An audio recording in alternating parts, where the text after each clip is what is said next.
روایتی که رسول اکرم صلی الله علیه و سلم فرمودند اولین چیزی که خداوند معصیت او را قبول کرد، گناه قبول کرد، بنده ها در داخل او آمدن گناهگار شدن، 6 چیز بده که خدا او را چیکار کرده بده؟ مبلغی همین مقصد معصیت کرده بودن، 6 چیزی بوده که بنده ها را آلوده گناه کرده بوده است. خدا اینها را مذمت کرده ای زبان حبیبش حضرت محمد مصطفی صلی الله علیه و سلم 6 چیز مذمت کرده بوده. یعنی که پیامبر اکرم او را وجود چه گناه دیدیان. گفته چیه حضرت؟ گفته یکم محبت دنیا. یکم چی بوده؟ محبت دنیا. محبت دنیا در دل ما زیاد شد، مهر رفت، انصاف رفت، برکت رفت، مردم فریبی را بین، آدم فریبی را بین، همه همین ریشش محبت دنیا است.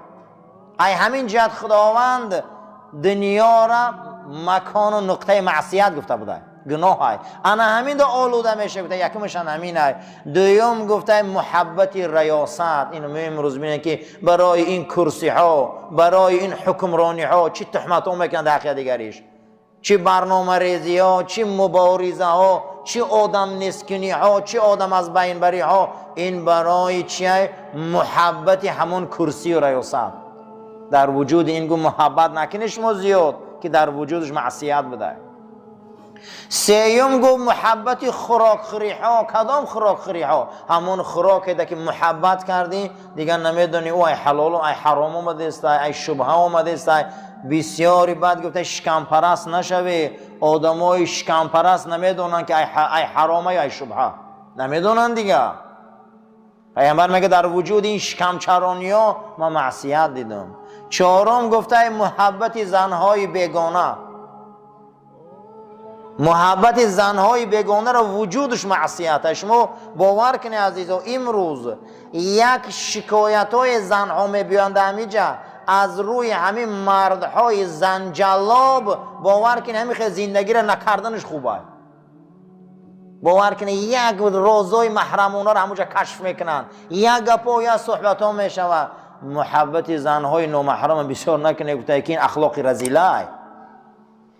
خدا زن داد از گفته نه برای این مسخره کنی، محبت سخت نکنه. گفته در این زنهای بیگانه در محبت کردن از پسترین اخلاق بوده، از پسترین اخلاق. امروز نه برای مرد طبیعت مونده و نه برای مرد عفت مونده و نه برای مرد همون اشتها. یک زنا را زن کرده است، باور کنی وجودی اون زن ببینی همش گناه های.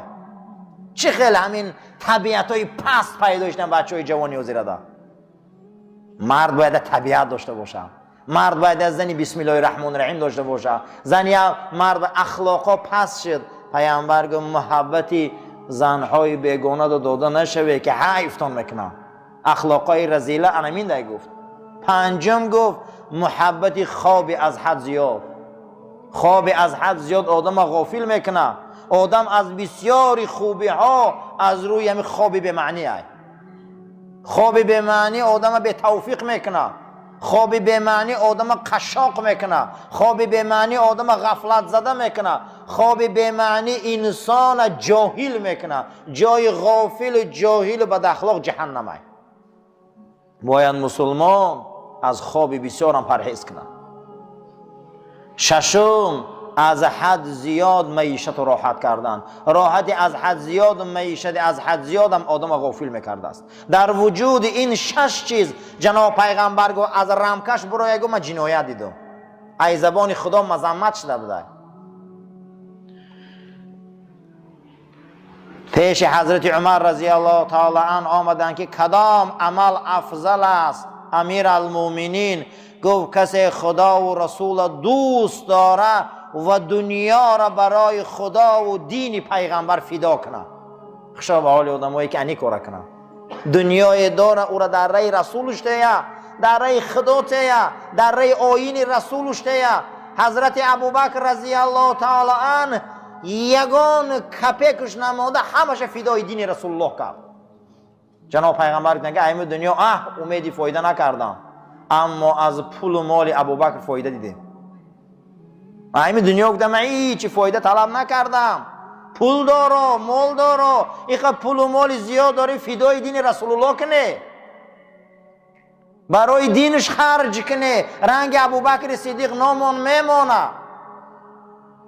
خداوند از سوره واللیل این داستان میبیاره، و ما لاحد عنده من نعمت تجزا، همه معلوماتش فدای دین خدا کرد. الله جل و علا شانه گویگان آدم نیست که ما کار خوبی او را به مکافات مانیم، الا ابتغاء وجه ربه الاعلا. فردا ما با ابوبکر با این جوان مردش واخری تشکیل کردیم به خدا ابوبکر به چی دعوت کرد؟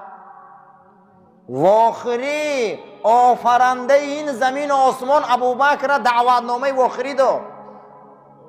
برای چی؟ برای که دنیا را فدای دین رسول الله کرد. سوره واللیل آخرش ولسوف یرضا، سوف آینده ما ابوبکر به حد راضی میکنیم ای جوان مردش. خشا به حال آدمایی که پول و داراییشان فدای دین خدا کنن، فدای رای خدا کنن، فدای دین رسولش کنن، مثل ابوبکر صدیق. دنیا را دوست داره، گفته مثل همه دوست داره. اللهم ربنا تقبل منا انك انت السميع العليم وتب علينا انك انت رؤوف الرحیم. پاکا پروردگار ما را برای راست هدایت کنه، ما را اخلاق اسلامیت و ما را تربیت اسلامیت، عاقبت به خیری را برای ما نصیب و روزی گردان برحمتک یا ارحم الراحمین. صفاتنا راست گرفت. پس روی گردان از اون کسی که از آیین ما رو میگردانه و میلش به سوی دنیا دوستداری زیاده. پیغمبر این آدم ها دور شو. کسی که اگر ای اسلام و دین و پیغمبرش خداش دنیاش بالا دانه، ای آدم ها دور شوه که اینا بد اخلاق ترین آدم ها در زمینه.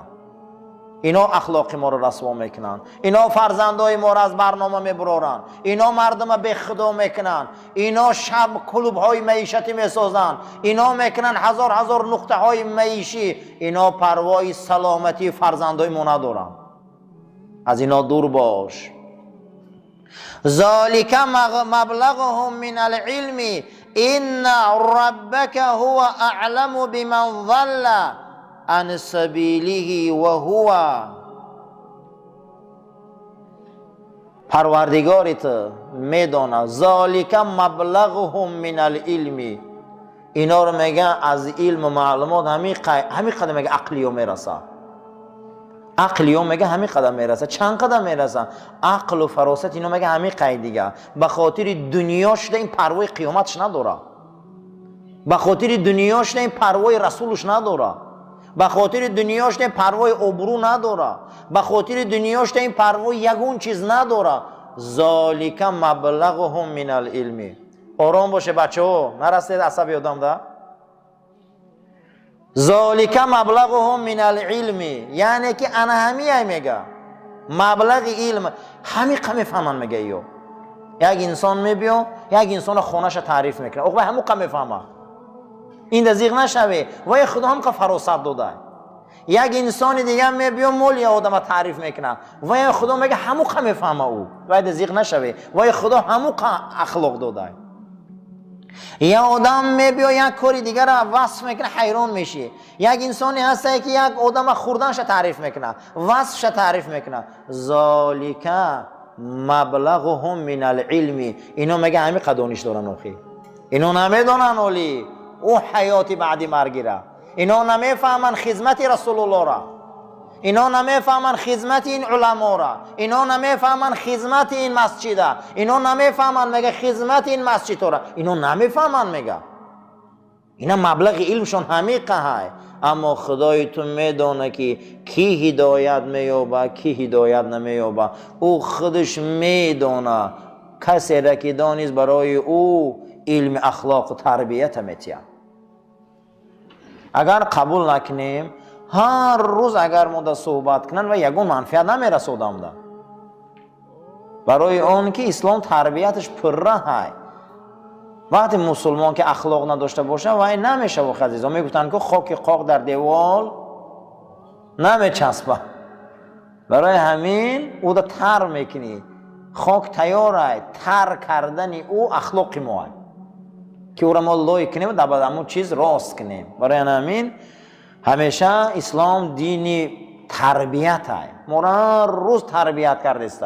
این وابسته در خودمونه که چی خیل او را می آفریم و قبول میکنیم.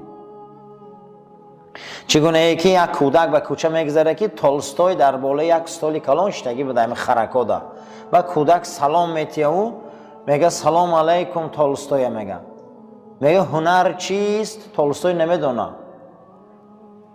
هنر چیست. میگه هنرمند میگه هنر چیه؟ میگه هنر چیست نمیدونه، جواب دادن نمیتونه. 16 سال بعد به کتابی هنر می نویسه.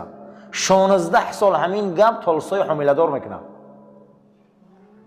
امروز اسلام همین قدر گپ میزنه نه که من مرده قدی زنگ اجوی میشه، زنگ حامله دار میشه، 9 ماه پس تولد میکنه. همین مرده که هم باید حامله دار شه، امر معروف اخی همین چی بدنش تگیر تولد کنه. این فقط حامله حق زنگ نیست که فقط تولد کنه، مردکان باید اکنون تولد کنن. چی تولد کنن؟ اخلاق نیک، تربیت نیک، جوان مردی، راستی. همین هم یک نوعی باردار شوی های. 16 سال بعد با صنعت هنر گفتنی کتاب داره، با هنر می نویسه. یک گپی کودک تولستوی حامله دار میکنه، حامله فکری هنر چیست جمع میکنه کتاب هنر می نویسه. امروز این قدر از منبرو، این قدر از همه جا در تمام جا اسلام صحبت میکنه، ملا میگن، عالما میگن، علما میگن، همه همین شخصیت ها گپ میزنن. وابسته در همینه که ما چخل قبول میکنیم. با بعضی زنها بچه پرتا، همون مردای بچه پرتا هم داریم. همین گپ گوش میکنه و همین میبروه میپرتای بچه را قبول نمیکنه. بعضی زنها چی هم با بچه پرتا هم علت دارن. علت که دارم کودک قبول نمیکنه، یا ماه 2 ماه 3 ماه میشه همون رو میپرتوید. و ما مردای هم خیلی علتی داریم. ای گوشش میزنه، ای گوشش برآمدن رفتن میگیره، میبروی هم از در مسجد، ای در درس، ای در مکتب، ای در دانشگاه میبرویند دیگر خلاص. نقل میکنن که مروان ابن حکم وقتی که سری حکمت آمد، نبیره جیان حضرت عثمان بود. مروان ابن حکم وقتی مایده حق بود پیش جناب پیغمبر آوردن شد صلی الله علیه و سلم. رسول اکرم مروان دید و ابن حکم نباشد تابعین بزرگای گفت مروان دید گفت بسیار بزدل کودک مایده حق بود، پیغمبر بزدلش گفت. در کودکیش در روضه مبارک فقط قرآن میخوند، کلان شد قرآن میخوند، با بلاغت رسید قرآن میخوند، مردک شد قرآن میخوند. حتی نامش کبوتری حرم موندگی بودن. نامش چی مونده بودن؟ کبوتری حرم پیغمبر. همون روزی که بعد حضرت معاویه والی مدینه منوره شده، قرآن پوشیده گفت رهی من دیگه رهتی دیگه. بسیار مدینه را همین رسوا کرد در زمان یزید. حالا میگن که مدینه در لشکر کشیدن و مدینه رسوا شد، میگن که در زمان حضرت علی. راهبر همین بود. ولی ما داریم آدم در اون زمانی خیل بدن. او بزرگ فرزندش می بیاره در زمان شیخ بشری حافی، می بیاره که بشری حافی در داخل بازار یک شاگرد بزرگ داشته، همون را درس میداده و شاگردش عالم شدگی. یکی از همون مخلصا فرزندش می بیاره پیش همون شاگرد بشری حافی و به درجه رسیدگی بوده است. گفته بازار آوردم بچه ما که در پرد ایسته و علم آموزه و دین آموزه و خدا آموزه و رسول آموزه، تجربه و علم آموزه. گفته بازار که در آمدی دین ایادت برو. بازار جای دین بوده و جای دین معلومه کجا. جای دین خودش مکتب داره و منبر داره و جا داره. گفته بازار که آمدی بچم دین ای خودت برو. بسیاری همین بچه های دانشمند میبرن در بازار، میگه همینجا با میخونه و بازار جای خوندنه. بازار در درش که در اومده دیگر اوجد ابلیس نسلش بسیاره تر میمونن خونی. هر یکی جا داره عزیزا، هر نقطه مکان هر جا گپی خودش داره. خشا به حال آدمایی که گپا رو فهمه. مروان ابن حکم که نبرجیان حضرت عثمان بود، امک بچه حضرت معاویه بود، زمان قرآن میخوند در حرم کبوتر حرم پیغمبر میگفتن شد. همون روزی که امیر میشوه به درجه میرسه، حتی زبیر ابن عوام قطع طلحه ابن عبیدالله 10 تن از یاری بیشتیان در همین جنگ سیفین همی کشتگه، اما 10 تن از یاری بیشتیان تش همی سبب کشتگه یک تشه. برای همین این نگوین که همه بزرگایی دایم درونیم و زیاده و قرآن در حرم میخون. بعد اگه تمام کرد قرآن رو پوشید دو ریت جدای رای من جدا که برای اوساد رسید. برای همین اون توبیعین بزرگای مقصد که همه شخصیت ها را اسلام گذاشتگیان. در زمان یزید بعد مگه مدینه منوره رو هجوم کردن، چقدر همین شخصیت بود. پیامبر اکرم در میدهکی بچگیش آوردگی وقتی پیامبر اکرم زمانش میدهک بود است. قسمت از علما میگن صحابه بود، اتفاق دارن که تابعین بزرگ بود. جناب پیغمبر دیدگی بود است و این بزدیلای کودکک بود در قشقی و چشم. از این حدیث دلالت میشه که صحابه هم بود است که مقصد ایمان هم نیاورده بودن، اینه که کودکی چخلاقشته جناب پیغمبر دیده بودن شما. مقصد که برادرها تربیه اسلام همینه. اسلام آدم تربیت میتیم، ما قبول نکنیم عیبون چی با؟ ما باید قبول کنیم. تولستوی بینه که 16 سال از گپ یک کودک حامله‌دار میشه و کتابی هنر می نویسه. امروز باید ما را وقتی گپ میزنن همین صحبتات اقلا یک تاش یا حامله‌دار فکری شویم، 1 سال بعد چی آفریم، بچه پرتو نشویم.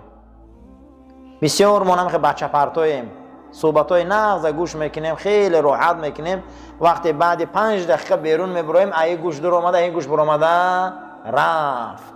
رنگ مروانی ابن حکم میشیم با خدا رحمتش کنه. بگو رای تو جدا اکنون و رای ما جدا مکمو برای استاد رسیدیم، کاریخمون سر میکنیم بکن.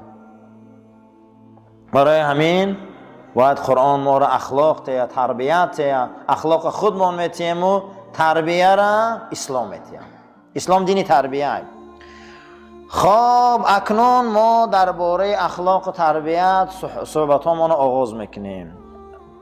وصیت‌نامه رقم 68 ابو یوسف فرزندم، همیشه مرگ به یاد بیار برای استادات و مشایخ و آن شخصیت هایی که از آنها علم و دین آموختی. همیشه طلب آموزیش کن در نماز و در همه حالت. در حق استادا دعا کنی، در حق معلمو دعا کنی، در حق آدمایی که از وای علم گرفتیم دعا کنی. گفته و همیشه مرگ یاد کن ابو یوسف فرزند. رقم 69 وصیت‌نامه‌اش، بر تلاوت قرآن همیشه بردوام باش، زیرا که تلاوت قرآن در روح، در جسم، در دست و پایت، در روحت نور میتیه. و کسی که به قرآن اگر مشغول باشه او انسان از جمله زیانکاران نیست. ابو یوسف مداومت قرآن تلاوت کن، مداومت با قرآن باش. قبرستان ها و مکان های مقدسه را بسیار زیارت کن، زیرا قبرستان یاد آخرت بسیار میبیاره. و مکان های مقدسه که بزرگا مسجد های بزرگ ساختن، قدمجاهای بزرگ ساختن، مثل مدینه منوره، بیت المقدس و حرم شریف، زیارت زیاد رو. این جاها را زیارت کن. با ملاقات علمای زنده و مشایخ زنده زیاد رو، زیرا که علمای زنده و مشایخ زنده 1000 بار از علمای مرده و مشایخ مرده برترن. و زنده ها را خبر گیری، مرده ها محتاج دعا هم.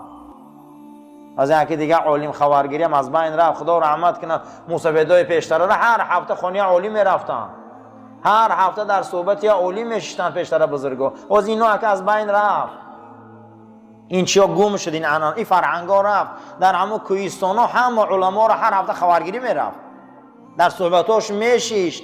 ای صحبتای باید دلش آب میشد. چی به امروز ما رو دنیا حیف کرد، محبت دنیا ما رو چیکار کرد؟ حیف کرد. یکی از اخلاقهای رذیله، اخلاقهای پست و انسان اخلاق تربیتش پست میکرده، این محبت دنیا بوده. کدام دنیا؟ آیا همه دنیا، مطلق دنیا، یا جزء دنیا؟ نه، جزء دنیا. کدام؟ گفتن همون انسانی را که خداشم دین شوه و خداشم دنیا شوه، پیغمبرشم دنیا شوه، وجدانشم دنیا شوه، همه چیزش دنیا شوه، این گونه دنیا را دوست داشتن کفره. همین خیلی دنیاداری کفره. یکی از اخلاقهای بد انمی بده که کسی ای خدا و پیغمبر و دین و وجدان و آدم و آدمگری قرآن را بالا کنه. چیکار کنه عزیزان؟ قرآنش بالا کنه و ایش دینش دنیاش بالا کنه. اگر نه همین ها دنیاش بالا کرد، این پسترین رذیلترین اخلاقه. چون خداوند یهودی ها را لعنت کرد،